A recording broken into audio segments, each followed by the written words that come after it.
ministro de Hacienda. ¿Cómo está, don ministro? Bienvenido. Buenos días. Muy buenos días, Moisés. Muy buenos días también a los televidentes que a esta hora nos sintonizan, esperando que todos se encuentren con bien ante las recientes lluvias y lamentando también el fallecimiento pues, de 6 personas como lo informaban nuestras autoridades. Así que el llamado es a todos los ciudadanos a que acatemos las recomendaciones de las autoridades competentes y que también pues salvaguardemos nuestra vida ante un evidente peligro por las lluvias. Estar muy pendientes de las recomendaciones que dan los cuerpos de seguridad.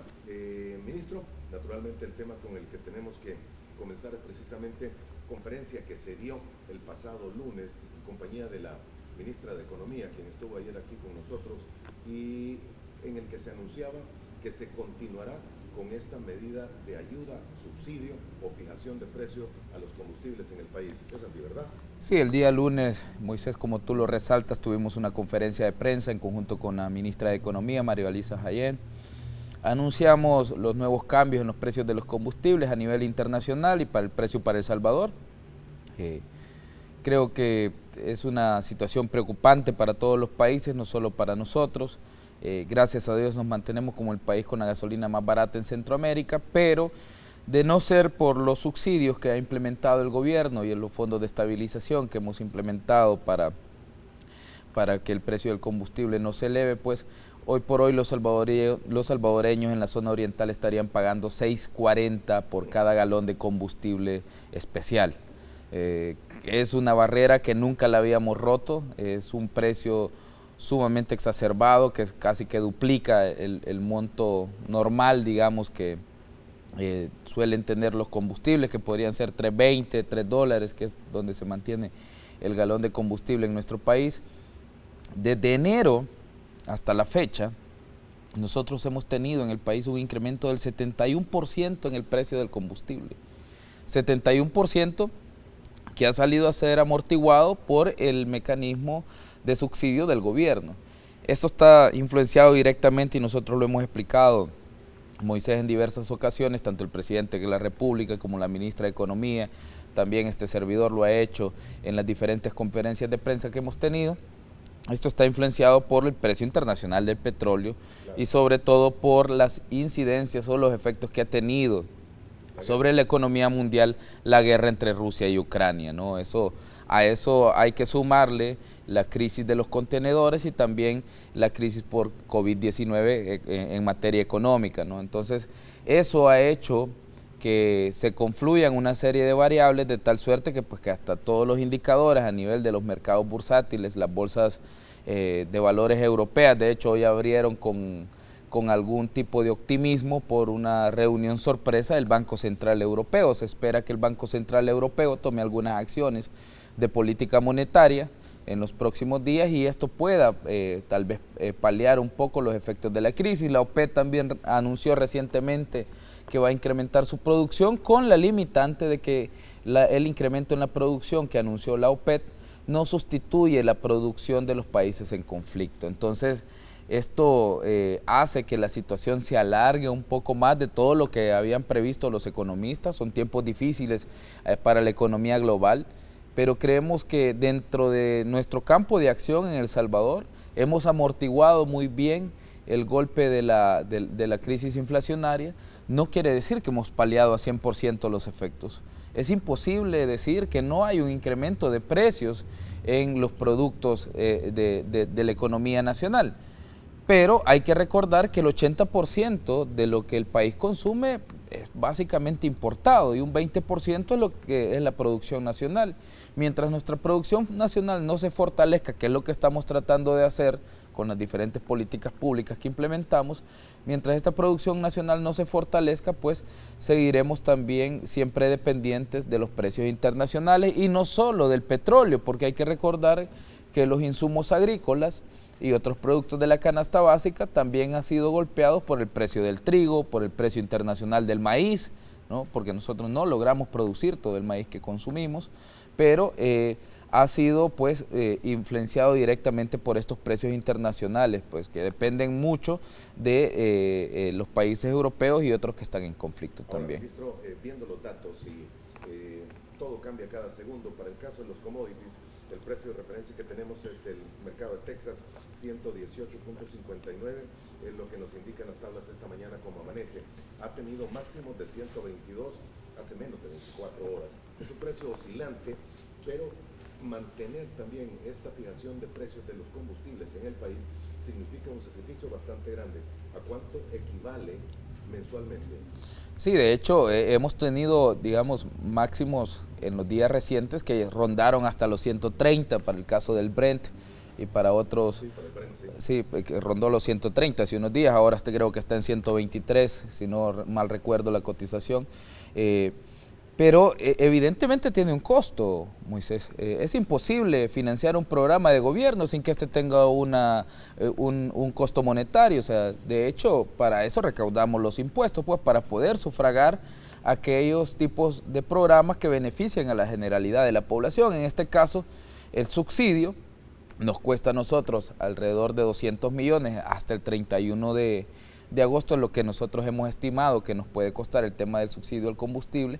A eso hay que sumarle una serie de medidas que también nosotros hemos tomado, como incremento de la producción en la CEL, que no se va a ver reflejado directamente en el presupuesto general de la Nación, porque la CEL no depende directamente del presupuesto general de la Nación, sino que depende de sus propios ingresos, pero que es una acción de gobierno que tiene también un costo monetario. Entonces, entre todas las acciones, las 11 medidas que anunció el presidente para reducir los efectos de la inflación, los aranceles que quitamos, el FEFE, Cotrans, el Fondo de Estabilización para el gas licuado de petróleo, la de incremento en la producción de energía eléctrica de la CEL. Entonces, todo ese conjunto de medidas podrían costarle al país alrededor de 400 millones. Hasta el momento, en lo que va del año, Moisés, la buena noticia es que nosotros hemos tenido excedentes en nuestra propia planificación fiscal por alrededor de 395 millones, es decir, todavía nos falta un semestre más del año, estamos apenas 15 días del segundo semestre del año, y la recaudación tiende a incrementarse también entre los meses de noviembre y diciembre por el flujo comercial que hay en los últimos meses del año. Nosotros tenemos básicamente dos picos de recaudación, uno es en abril, que es donde se recauda el impuesto sobre la renta, y el otro es al final del año por las ventas que realizan los distintos comercios en la época, pues, de festividades navideñas, ¿no? y en los días previos. Así que esperamos que esta recaudación incremente. Es necesario seguir reforzando el plan antievasión. Vamos a ir ahora con la fase 3 del plan antievasión, que es una fase mucho más, digamos, profunda y de casos mucho más grandes también. Entonces, eso ha ayudado a que nuestra recaudación pueda sostener todos estos incrementos en gastos. No, la situación no es más difícil que la situación que vivíamos en COVID-19, Moisés, y esto creo que es lo importante. Porque durante COVID-19 nosotros vivimos un escenario bastante complicado. Uno, la recaudación se nos cayó por alrededor de 700 millones, 760 millones, casi 800. Dos, nuestra economía cerró. Entonces, esto reducía más las posibilidades de que la recaudación se volviera a incrementar o se incrementara de manera rápida. Tres, el gasto público incrementó, casi se duplicó el gasto público porque tuvimos que construir hospitales y todo lo demás. Y cuarto, pues teníamos una oposición que bloqueó todos los financiamientos a los cuales nosotros podíamos accesar para paliar la crisis. Entonces tuvimos un escenario bastante complicado, pero gracias a Dios y a las decisiones que tomamos como gobierno y al buen liderazgo del presidente Bukele, logramos salir de esa situación. Creemos que esta situación, si bien es compleja y no es una situación en la cual nosotros quisiéramos estar, ninguna economía quisiera estar con el escenario sirviente de una estanflación de la economía global, pero creemos que es mucho más fácil que la que teníamos durante COVID-19 por todas las variables que dije que se entrelazaban, ¿no? Entonces, ahora creo que tenemos algunas políticas públicas que nosotros podemos echar mano todavía todavía tenemos socios en el exterior que están cooperándonos. El BESI, por ejemplo, ha puesto a disposición de los países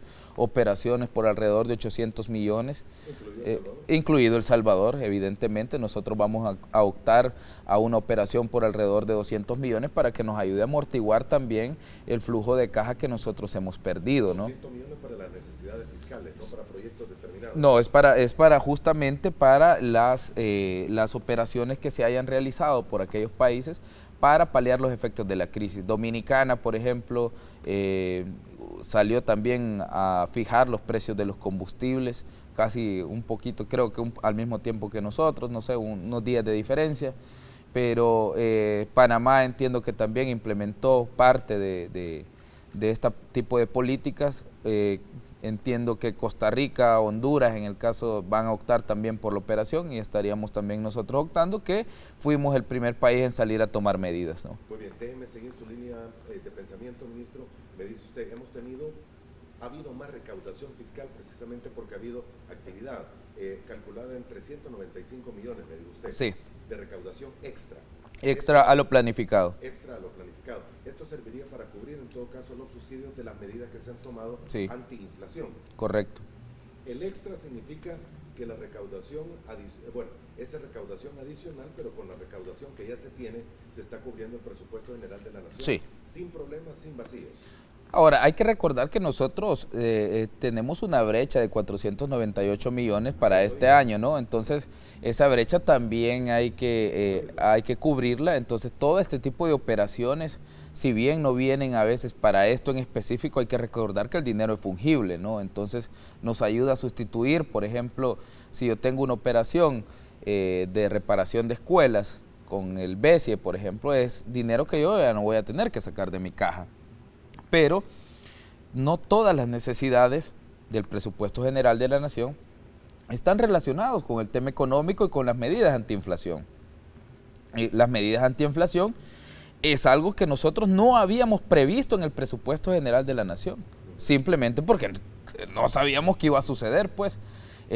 Sí habían algunas ciernes de lo que podría pasar y tomamos algunas precauciones, pero a ciencia cierta nosotros no podemos predecir el futuro, nadie lo puede hacer, de hecho, si no, pues todo sería el mundo ideal, ¿no? Entonces nosotros no habíamos previsto que iba a existir una guerra entre Rusia y Ucrania, que los precios de los commodities iban a caer, que iba a salir afectada también la red de suministros y la cadena global de suministros en sí, y que nuestro país iba a tener que optar por este tipo de medidas. De hecho, allá por noviembre había gente que nos decía suspendan el FEFE, suspendan el IVA, suspendan el COTRANS, y yo siempre que salen con este tipo de recomendaciones, ¿no? Yo las escucho, pero yo siempre digo, hay que sopesarlo, porque cada impuesto que el Estado no tiene es una herramienta menos cuando viene una crisis, y cuando viene una crisis todos queremos que el Estado intervenga, y si no tiene los recursos, ¿cómo va a intervenir? ¿Qué es lo que nos pasaba, por ejemplo, en COVID-19? La legislatura anterior nos metió, como dicen en buen salvadoreño, en un berenjenal, ¿no? En un problemal enorme que nos costaba solucionar todas las necesidades financieras que nosotros teníamos. Entonces, a veces suelen recomendar por recomendar. Cada cosa y cada herramienta se va implementando de acuerdo a la profundidad de los efectos de la crisis. No podemos echar mano de todas las herramientas que tenemos de una sola vez porque entramos en pánico. Yo lo decía en la conferencia de prensa durante COVID-19, por ejemplo, Costa Rica. Costa Rica suspendió el pago de IVA, pero lo que hizo con eso fue básicamente legalizar una apropiación indebida en su momento, porque el IVA es un impuesto indirecto, no lo paga el empresario, lo paga el consumidor final. Entonces, al suspender el pago de los contribuyentes, de los empresarios hacia el Ministerio de Hacienda, lo que hizo fue darle liquidez a los empresarios con el dinero que ya habían pagado el consumidor final. Entonces, ¿qué es lo que pasó? Al cabo de unos meses había una crisis fiscal porque no se podían financiar los gastos hospitalarios que necesitaba la pandemia. Entonces, esto ha pasado ya en varios países que recortan impuestos sin un mayor análisis. Es necesario que, como digo, a nadie le gusta pagar impuestos, pues si le preguntáramos a cualquier empresario si se quiere quedar con todas las ganancias que ha generado durante un año, te va a decir que sí. Pero ¿y entonces quién va a arreglar las calles? Entonces, ¿quién va a dar educación de calidad a los futuros empleados que él va a tener?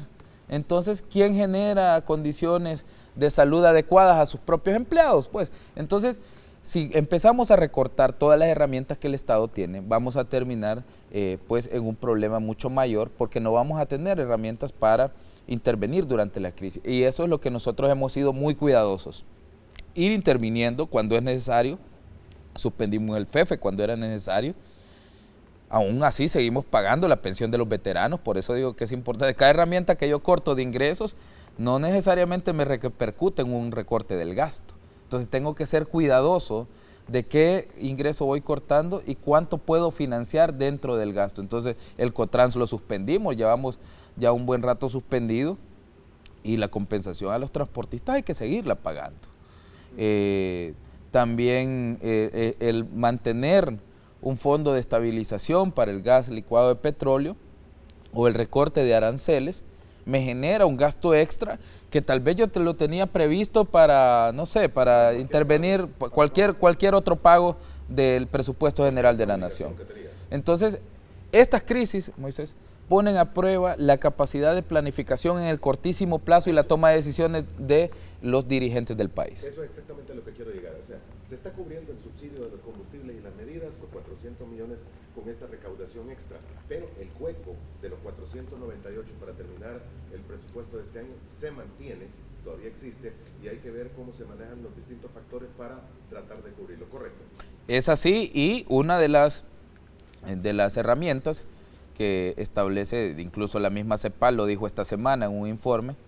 El informe dice que había caído la recaudación en muchos países. En todos los países. 20 de 26. Sí. El Salvador, gracias a Dios, la recaudación se ha incrementado. ¿Por qué, Moisés? Solo en este año tuvimos alrededor de un 16% más del número de declaraciones presentadas en impuestos sobre la renta. Uno, porque generamos buen dinamismo económico durante el 2021, rompimos récords en generación de nuevas empresas para el país. Y dos, hay un respeto por la autoridad tributaria que hace años no se tenía. No quiere decir con esto que la gestión todavía ya no tenga nada que hacer en materia de evasión fiscal. Es mentira que hemos logrado reducir por completo la evasión fiscal. Todavía nos hace falta mucho trabajo que hacer. Ahora bien, hay que tener un brazo fuerte para continuar llegando a esos huecos que todavía existen y todavía ir a capturar a aquellos malos empresarios que estén cometiendo el delito de evasión fiscal. Con esto no quiere decir que vamos a perseguir a ningún empresario, vamos a perseguir a los evasores de impuestos. Y nadie, creo, que esté en contra de que persigamos a aquellos que no están pagando sus impuestos. Pues, entonces, la CEPAL recomienda que los países implementemos políticas anti-evasión para mejorar la recaudación tributaria, que mejoremos nuestros mecanismos administrativos para que el pago de los impuestos sea mucho más fácil a todos los contribuyentes y que busquemos nuevos nichos, dice, nuevos nichos para la recaudación. Estos nuevos nichos, yo soy de la idea de que no tienen que venir del incremento de los impuestos en este momento. Porque si incrementamos... No, o sea, tampoco creo que en lo que falta de la gestión del presidente nosotros estemos visualizando en elevar el IVA, por ejemplo, que contraería más la economía. Entonces, introducir un nuevo impuesto en este momento es la receta perfecta para provocar un cataclismo económico en el país. ¿Por qué? Porque estamos en plena recuperación de COVID-19. La inflación continúa creciendo. Los países fuertes o la economía global no toman medidas contra la inflación y nuestras herramientas pues tampoco es que sean tan grandes porque no tenemos política monetaria en el país para poder hacerle frente. Solo lo podemos hacer desde la herramienta fiscal o desde la política fiscal. Entonces, ante estos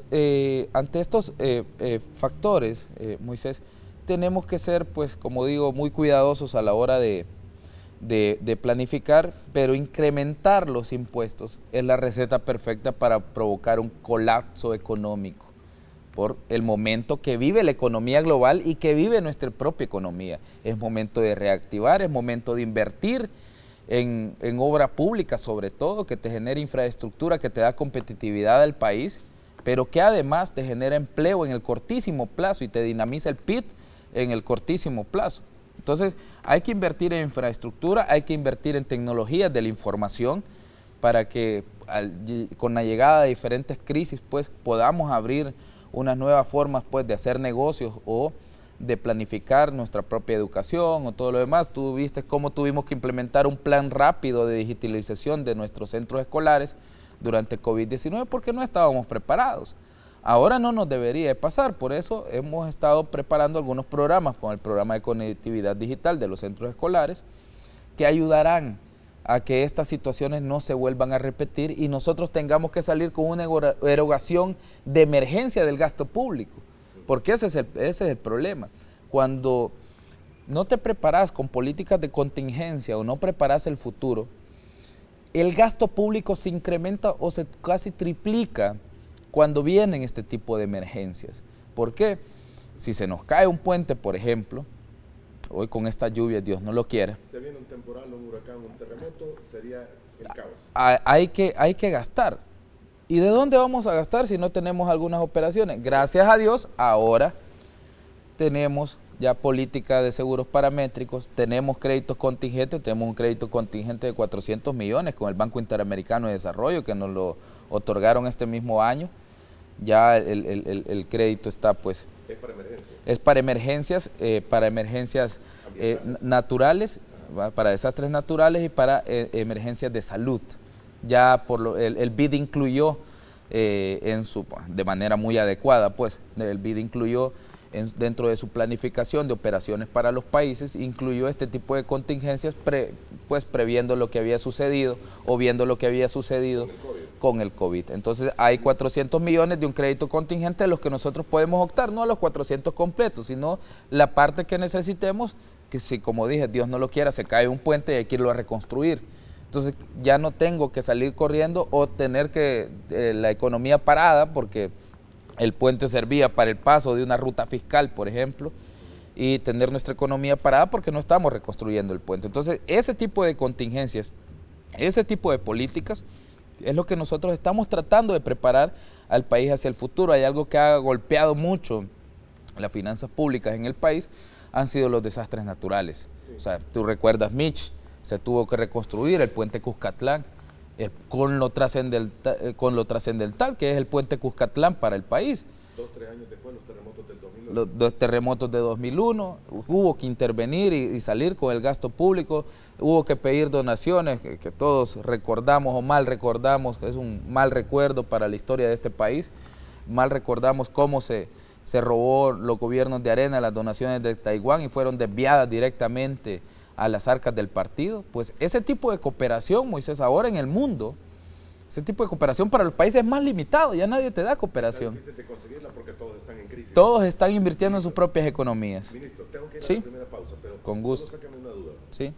500 millones que se tienen que conseguir todavía para terminar el año con el hueco, con la brecha fiscal que se tenía, más el compromiso del pago de los 800 millones en enero del próximo año de los bonos. Estamos hablando de 1.300. Sí. Alguien hablaba de que son 2.000 millones prácticamente las necesidades. ¿De dónde se van a conseguir para este año llegar a enero? Entre los vencimientos y todo son alrededor de 2.000 millones. El año 2020 yo tuve que conseguir 3.500 millones, Moisés.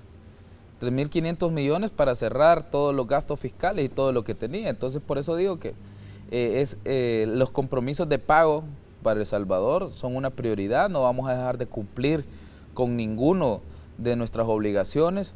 ¿Visualiza poder pagar los 800? Absolutamente todos. ¿Y los demás compromisos que se tienen? También. Y todos. También. Todos esos, tenemos 5 escenarios, nosotros se los hemos mostrado a los inversionistas, a los organismos multilaterales.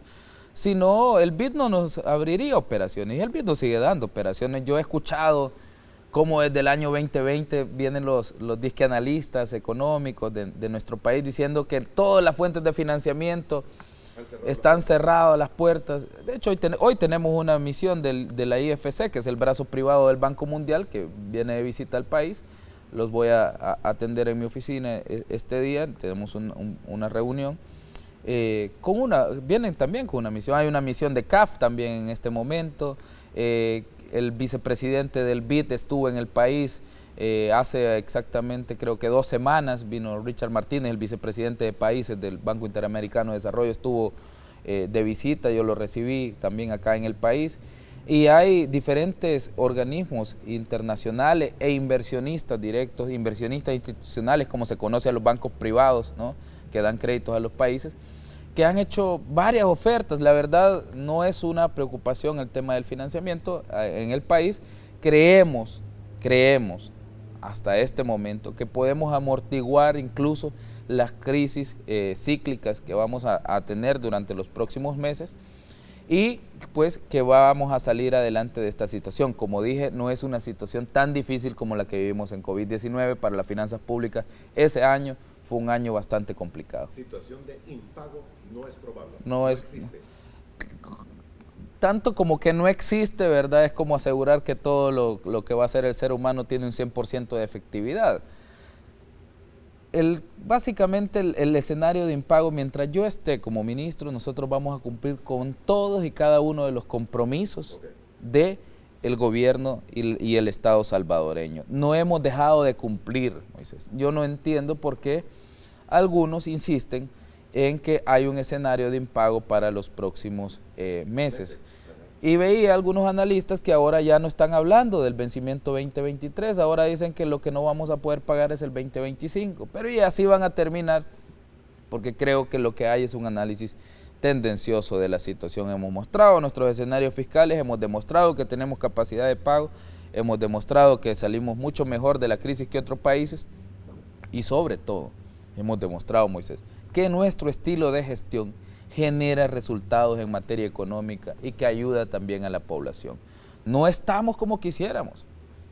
Si a mí me lo preguntas, yo quisiera tener el triple de mi recaudación tributaria actual, pero no puedo arreglar un pasado de 40 años de la noche a la mañana. En materia de finanzas públicas las cosas no se arreglan de la noche a la mañana.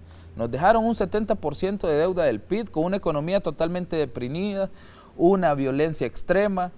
Además de eso, un tejido social básicamente roto, una infraestructura que no existía básicamente. Yo no recuerdo, ¿cuál fue la última carretera que inauguraron en la gestión de Sánchez Serén?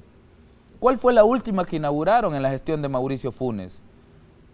¿Cuál fue o sea, no invirtieron en infraestructura básica, Moisés. Y si ves los edificios gubernamentales en las mismas condiciones, si ves las escuelas en las mismas condiciones, si ves los hospitales totalmente desabastecidos, solo abastecer los hospitales nacionales.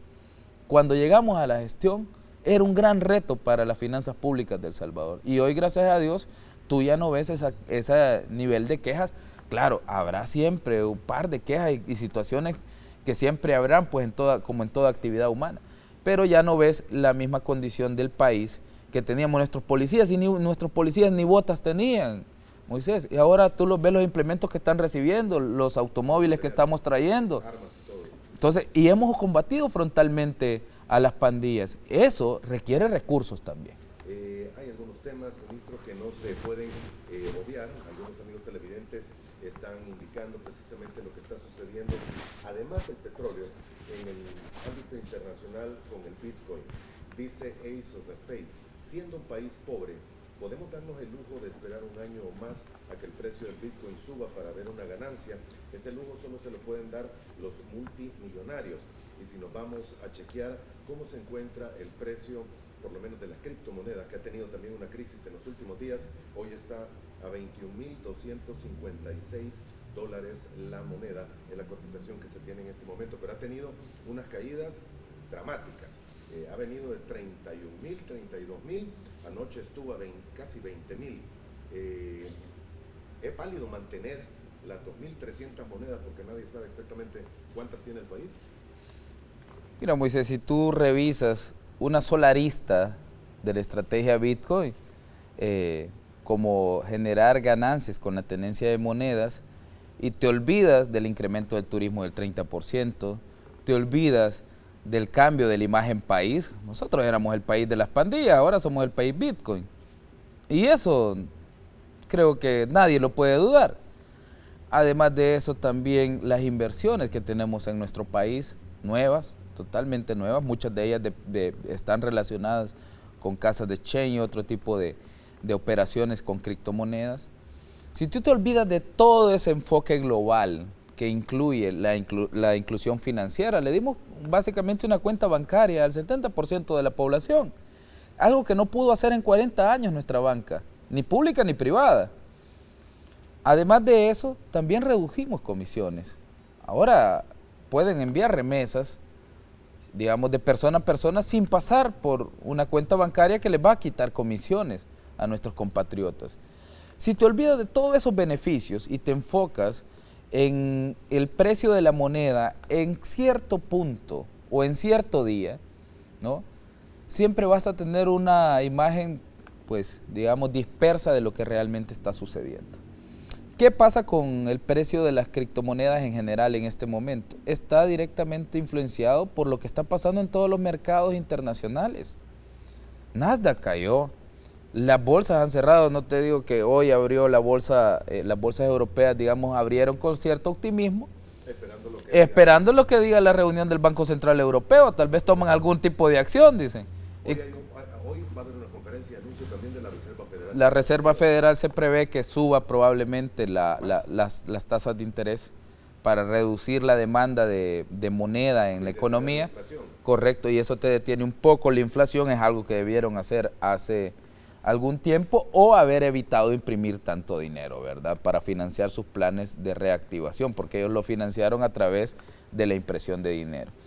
Entonces, lo que pasa con el mundo cripto es el reflejo de la economía global, pero nadie se fija o nadie dice que los índices tradicionales también se han caído abruptamente. ¿Por qué? Porque los inversores, en la medida en la que empiezan a escuchar, porque todos los mercados financieros se manejan de la misma forma, con especulaciones y con lo que se prevé que suceda en el futuro. Cuando empiezan a escuchar que va a haber una guerra, sacan algunas inversiones y las ponen en la industria armamentista.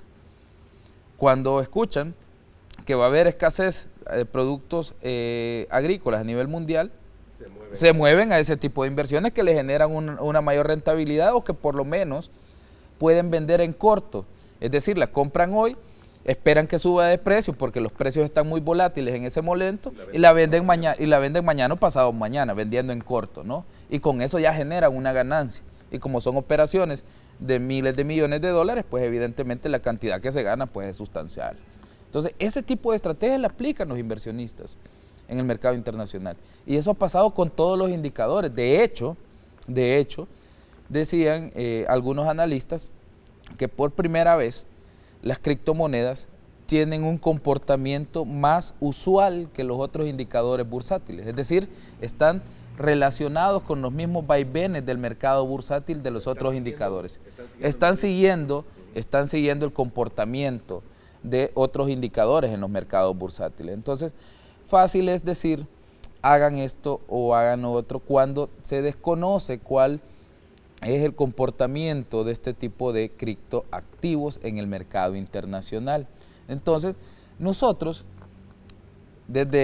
o por lo menos desde mi punto de vista personal, cuando me dicen que el riesgo fiscal de El Salvador se incrementó por la supuesta pérdida, porque la pérdida no existe, eso hay que aclararlo, la pérdida se generaría si nosotros las vendemos, al igual que se generaría una ganancia si nosotros las vendemos cuando el precio sube, ¿no? Para hacer Chivo Pets y sacar los 4 millones de ganancias tuvimos que vender algunas monedas. Así vendieron. Sí, para sacar las ganancias de Chivo Pets, si no el flujo de efectivo de dónde iba a salir, ¿no? Ese es otro comentario que hace. Claro. Si se vendieron o no se vendieron para Chivo Pets.